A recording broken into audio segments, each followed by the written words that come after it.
Bueno, pues nada, vamos a hacer un nuevo vídeo de Argentina. Voy a cambiar de música porque está seguro que estará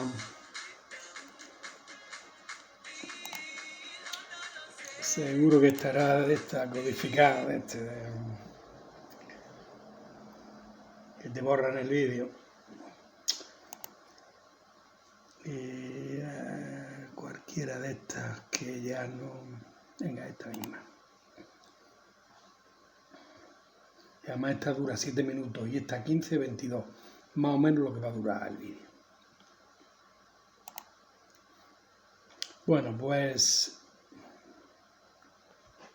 nos habíamos quedado en el suceso criminal que había tenido lugar en el mismísimo Congreso en julio del 35, ¿no? El asesinato de Enzo Bordapérez, amigo de Lisandro de la Torre.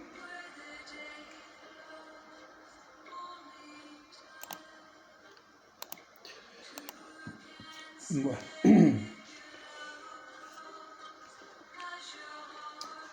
Palabras de Ricardo Rojas, 1933.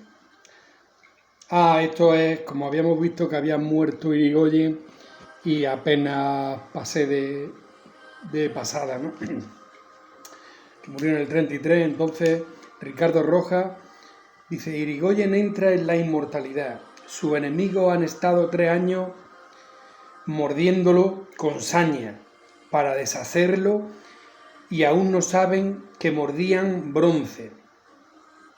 Ahora con más razón que nunca no podrá ser olvidado por la patria que amó. Es la muerte de una época y una clara señal que la crisis del 29 se llevó todo lo puesto a su paso. Bueno, pues entonces seguimos. Manuel Fresco, candidato de Justo, gana las elecciones gracias al fraude. Y Amadeo Sabatini, líder radical en Córdoba, promete defender las urnas con las armas. Es profundamente democrático, y fielmente seguidor del ideal de Irigoyen. Bueno, sí, puede ser democrático, y si ve que le van a enfullar, como dicen en mi tierra, pues utilice la arma. Y fielmente seguidor de Irigoyen. Se defiende del fraude a los tiros y finalmente triunfa. Lisandro de la Torre puede hacer lo mismo en Santa Fe. Gana la gobernación, pero Justo la interviene en revancha por la investigación del tema de la carne, ¿no? O sea, que de todo lo... como Lisandro de la Torre fue el que promovió la investigación del pacto Rusiman, Roca-Rusiman, y pacto bastante vergonzoso, y entonces pues por venganza le interviene las elecciones que había ganado Lisandro de la Torre en Santa Fe. Poco a poco el fiscal de la Torre, o sea, Lisandro de la Torre, va abandonando y se va como desmoronando y se va como entrando en una depresión. Y total que 3 años más tarde se suicida y es considerado una víctima más de la década infame, en 1938. Voy un momento que voy a mover la sartén, que no me había acordado.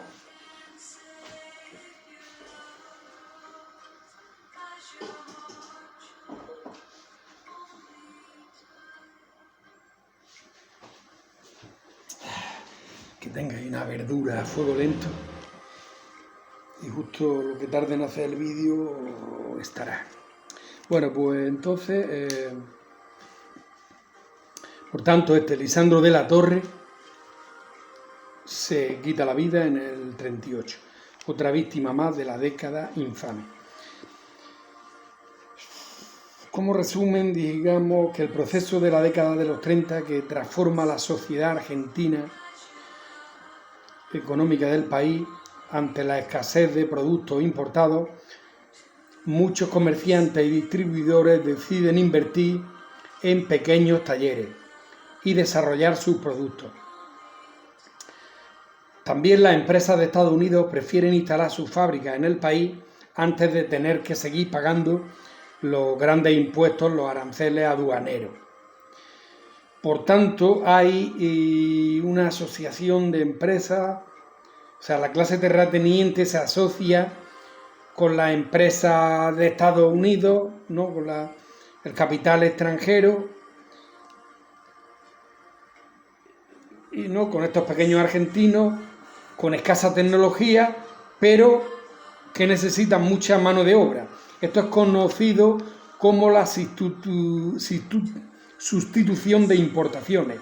Es el despegue de la industria nacional, que va a generar otro fenómeno, que es el éxodo de agricultores hacia la ciudad, ¿no? Debido a la crisis del campo y al buen momento industrial, estos trabajadores serán la mano de obra barata de la reciente industria. No les da prácticamente ni para pagar la habitación en los conventillos. Se ven obligados a habitar tierras inundables en las márgenes de la ciudad. Nace así una nueva forma de asentamiento urbano: las villas miserias. La pobreza que antes se ocultaba en las villas o en el campo, ahora está a la vista de todos. ¿No? Como habíamos visto, pues bueno, en la década,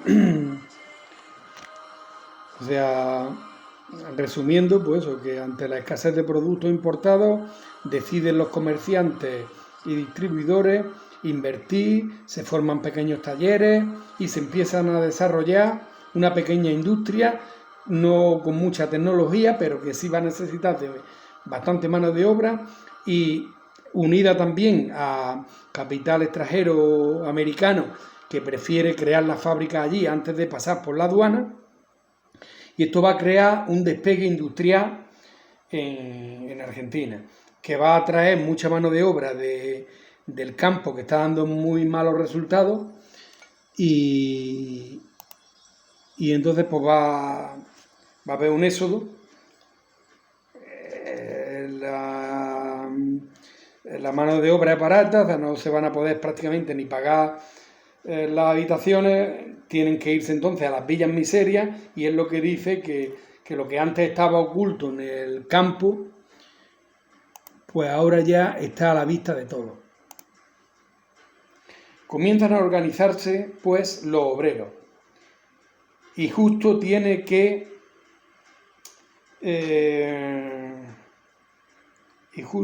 como fantasma el comunismo. Sabe que tiene que actuar cuanto antes, porque claro, ya es mucha masa obrera en malas condiciones y igual a proliferación de comunismo. Una clase obrera hambrienta es una masa política disponible para la revolución social. En 1935, luego de varias huelgas lideradas por los comunistas, Justo decide desempolvar la ley de residencia, ¿no? Aquella ley, no sé si era de Quintana, o esa aberración jurídica de 1902 que otorgaba al Estado la posibilidad de expulsar o expatriar a todo inmigrante que participe en política.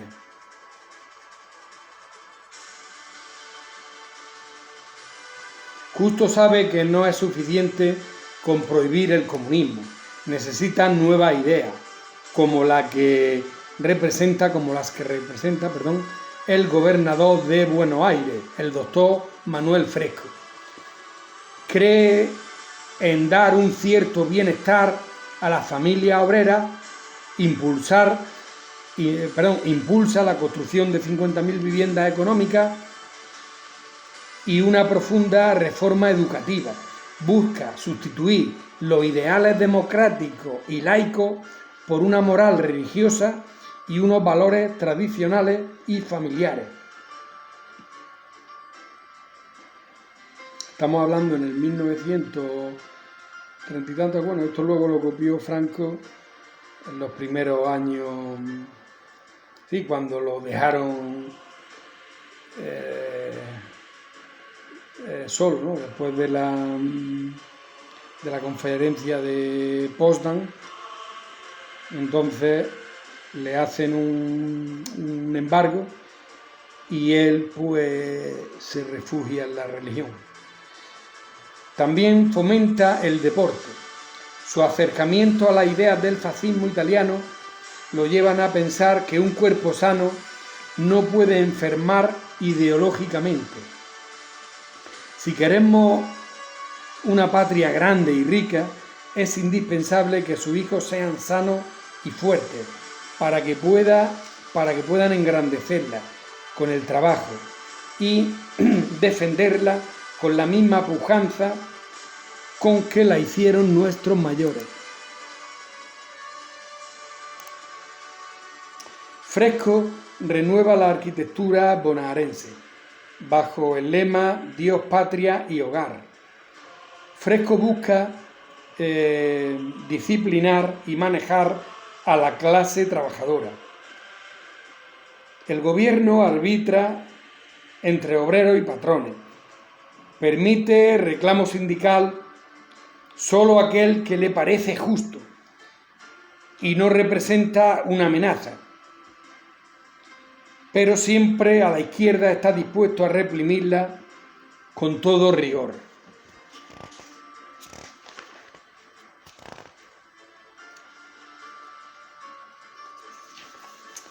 Fresco avanza con su conservadurismo popular.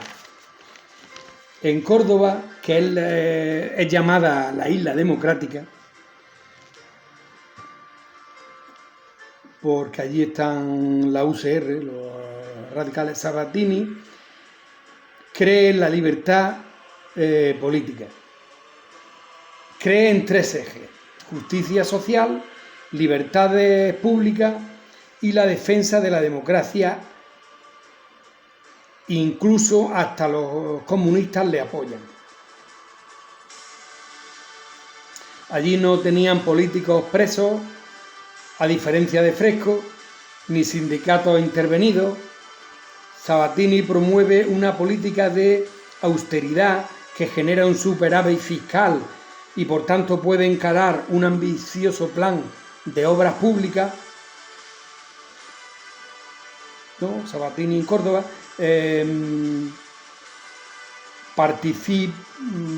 partidario de la redistribución de la riqueza y de la enseñanza laica, que ha puesto ética rigurosa en el ejercicio de la administración pública. En 1940, muchos lo ven,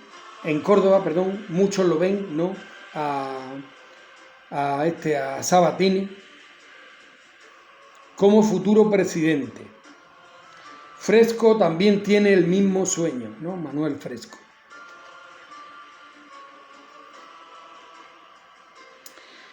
Y justo empieza a quitarle su apoyo porque piensa que ya no defiende los intereses de la clase conservadora. En 1938, Justo le quita a Fresco su plan de endeudamiento y por tanto Fresco, que tenía también otro plan de obras públicas, pues se detiene, tiene que dejar la obra a media.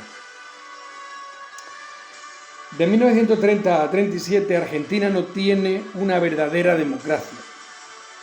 El Partido Demócrata Nacional, que gobierna mediante el fraude, tiene la dura tarea pues de buscar un candidato. Por tanto, Agustín Pedro Justo elige a Roberto Ortiz, que es su ministro de Hacienda. Y este es elegido presidente en las elecciones más fraudulentas de la historia, ¿no? Que serán en 1937. 20 de febrero del 38. Agustín Pedro Justo le entrega el poder a Roberto Ortiz y su vicepresidente es Ramón Castillo, de Catamarca. Los dos son fraudulentos y conservadores. Aunque llega a la presidencia Roberto Ortiz, aunque llega a la presidencia mediante el fraude, luego tratará de combatirlo. Por tanto, así en 1940 ya hay una mayoría radical en el Congreso. Pero lo mismo que le ganó o le fue ganando al fraude electoral, no pudo con la diabetes, que lo deja ciego a Ortiz, y tiene que delegar el poder en Ramón Castillo. Ramón Castillo, un conservador que se olvida de combatir el fraude, llega al poder en unos tiempos revueltos, Ramón Castillo, puesto que desde hace un año el mundo vive ya conmocionado por el estallido de la Segunda Guerra Mundial. Europa deja de producir manufactura, ¿no? Productos manufacturados, productos manufactura para que Argentina la importara y poder elaborar sus productos finales. No, Europa deja de producir manufactura para solo producir armas. Entonces Argentina se pone a producir la mercadería que Europa demanda ferozmente.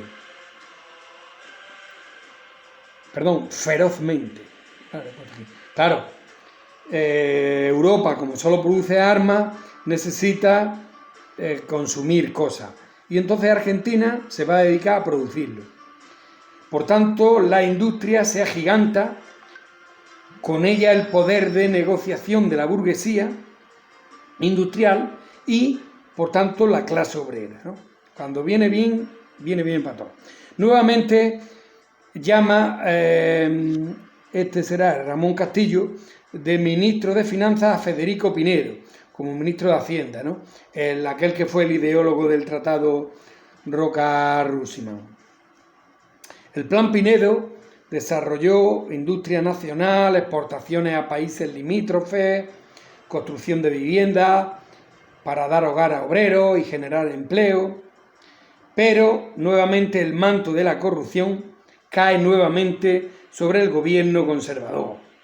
Pinedo propone la compra de los ferrocarriles a los británicos, a quienes él representa, ¿no? Él es su abogado, como abogado. Por tanto, estas denuncias son elevadas por la oposición radical y el plan de la verdura.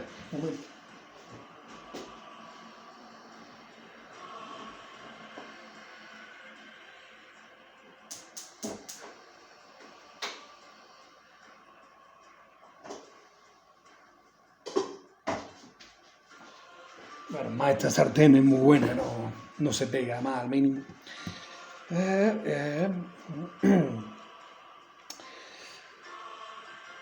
Hemos dicho, eso, que pillan con las manos en la masa al Federico Pinedo, que es el abogado que representa a los intereses de los ferrocarriles ingleses, británicos, y por tanto, como tú mismo te vas a vender o le va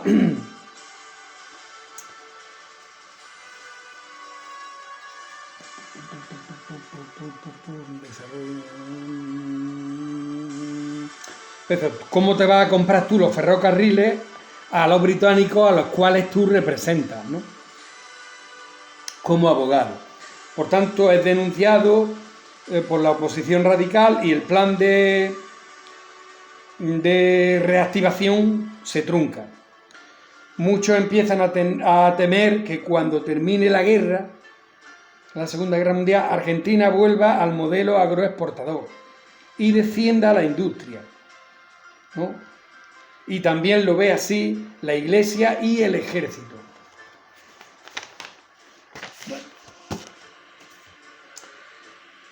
Estos últimos años, 1941, el ejército ha empezado a tener una serie de reuniones secretas. Incluso ha llegado allí un joven coronel que regresa de edad por Europa y se une a estas reuniones secretas y empieza a aportar ideas revolucionarias. Este no es ni más ni menos que Juan Domingo Perón, que nace en Lobos, 1895, y tengo que ver dónde es Lobos. Bueno, ya lo buscaré y en el próximo episodio lo digo, a ver de qué provincia es. A lo mejor será de Buenos Aires.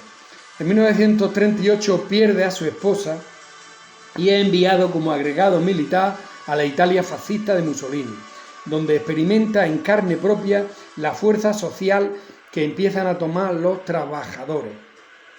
Perón entiende que se debe atender las necesidades de la clase obrera con políticas que promuevan la justicia social. Y es ahora, en el proceso de industrialización de Argentina, que atraviesa Argentina, es un momento para él excelente, una oportunidad para superar la dependencia económica que Argentina lleva padeciendo durante décadas.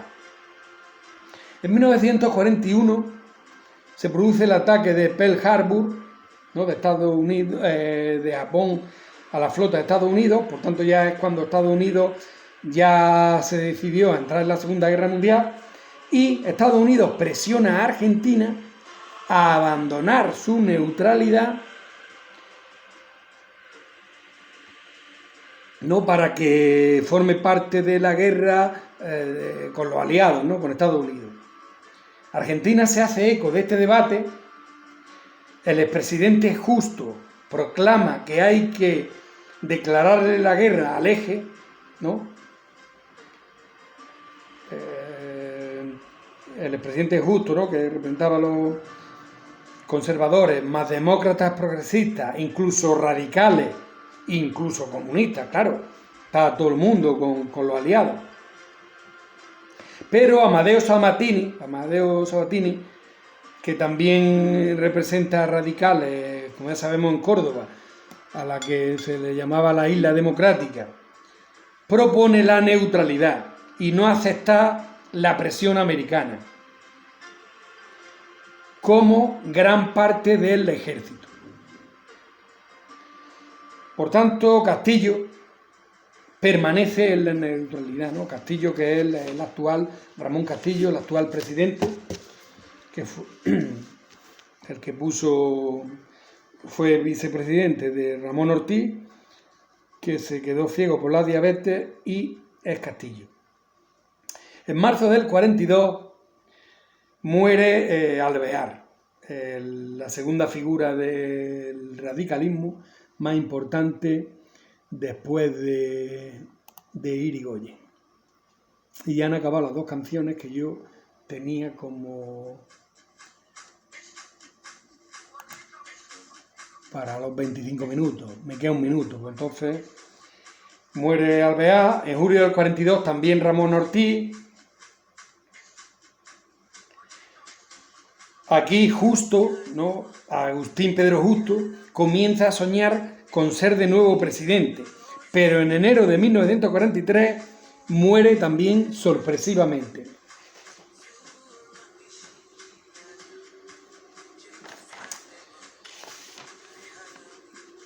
Castillo impulsa la candidatura del ultraconservador Robustiano Patrón Costa, terrateniente de Salta, partidario de los aliados. Esta candidatura provoca el rechazo de los militares nacionalistas, que se empiezan a asociar en una logia secreta, creo que se llama GO, no sé qué, de la cual una de las principales voces es Juan Domingo Perón. Los radicales también están en contra de Patria Costa,